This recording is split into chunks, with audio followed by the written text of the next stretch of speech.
तो हम सबकी तरह आपने कभी ना कभी लिफ्ट में ट्रैवल किए होंगे। जब लिफ्ट में आप ट्रैवल करते हैं तो लगता है ऐसा है कि हमारा कभी कभी वेट बढ़ने जैसा लगता है या फिर गिरने जैसा लगता है, ऐसा महसूस हमें होता है। ऐसा होता क्यों है आखिर?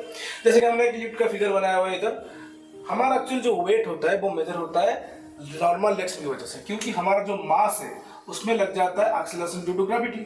तो इसी फोर्स के कारण ग्रेविटी हमको खींचता है और उसका नॉर्मल डायरेक्शन मेजर होता है हमारा आखिर का वेट।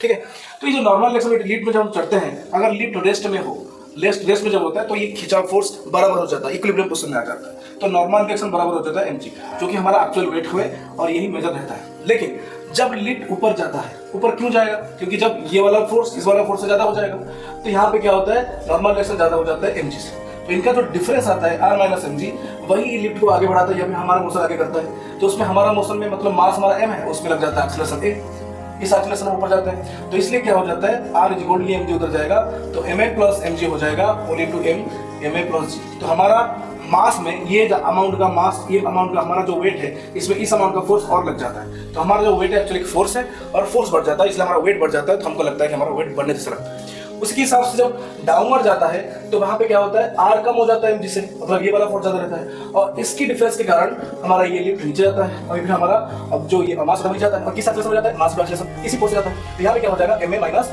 mg हो जाएगा। ठीक है, सॉरी गलत हो गया, यहाँ पे mg माइनस r इक्वल क्या हो जाएगा, ma। तो mg माइनस ma क्या हो जाएगा हमारा r। ठीक है, यहाँ पे mg माइनस ma हो जाता है r। यहाँ पे अगर मैं दूं तो हमारा वेट कितना था, mg था, उसमें ma अमाउंट क्या हो गया, घट गया। तो इसलिए हमारा फोर्स क्या वेट होगा, वेट हमारा घटने से लगता है, क्योंकि mg minus a equal to r।